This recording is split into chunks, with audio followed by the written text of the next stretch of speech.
now because we just talked about it. Well, the audio editing, again, it's underrated.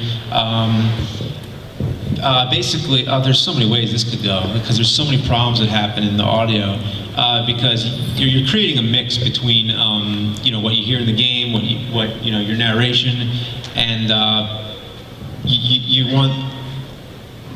want the sound in the game to come up at certain times and all that.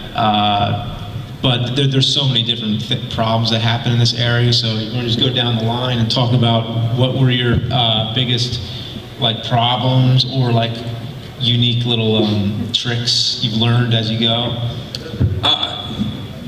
Trying to figure out, just starting out, not having any basis for anybody to help me out. Oh yeah, I do it too. Here, let me do it. Is trying to figure out a good medium between your voice and voiceovers of gameplay and the sounds of the gameplay. Do I bring it down to a really low level so you can barely hear it, or do I want you to enjoy the music and bring it up? But how do I, where's a good medium for you to hear me and to hear the music as well? That can be a real and I still struggle with that.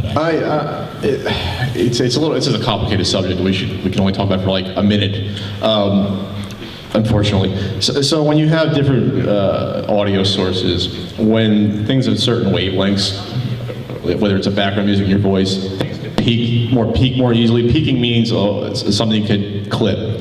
So the sound just goes away because it's too high up. I'm awful at explaining this.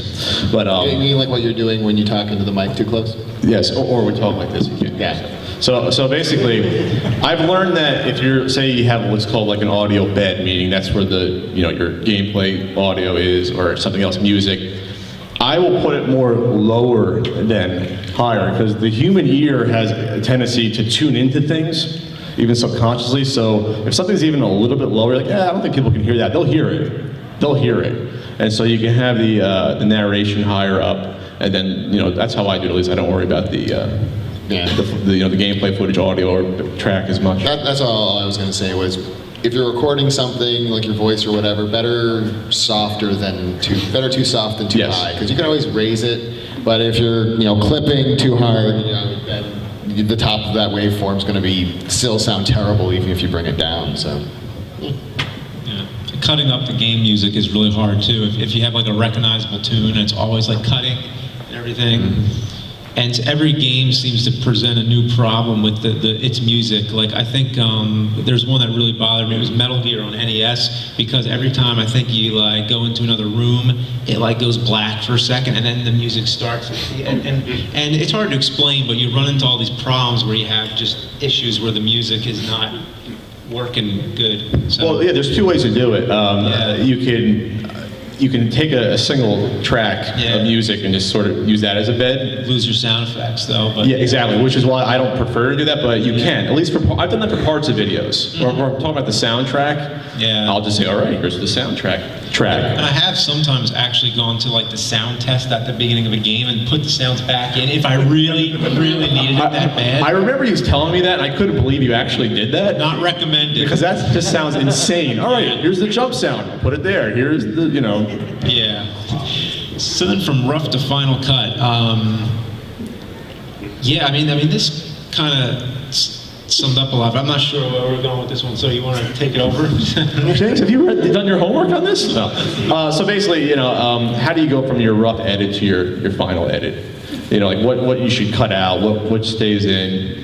I'm sure we all have different methods. Some of us may actually just edit, I guess, all the way through once and be done. I don't know. I usually, when I edit, I'll edit to a point where I'll keep things in more versus not. And then after, say I have an 18-minute video, I'll go back in, and then the next wave of edits, I'll cut it down to say 17 minutes or 16. I'll just sort of chip away at things I don't know, or maybe a joke doesn't work, that's out. I generally do most of my cutting during the writing phase, unless something just comes out I recorded it terribly or it sounds hokey or whatever. If I notice that in the rough cut, I'll be I'll just take that out. That's somewhat rare, which is probably why my videos. Wow, he's perfect to begin with. That's amazing. Yeah, remember that mistake thing? Never mind, just be perfect. I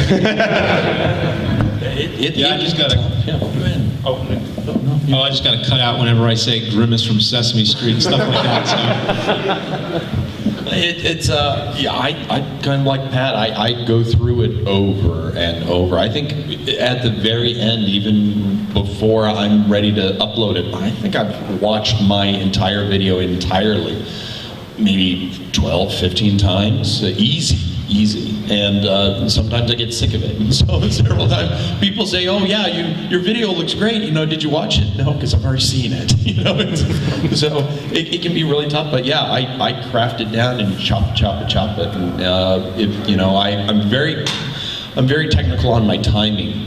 Going from one cut to another one, is that too long? Is that too short? And you can chop off a good 30 seconds from that. I mean, it's amazing how much time you can get from just Sure, half second here, half second there, and then it adds up.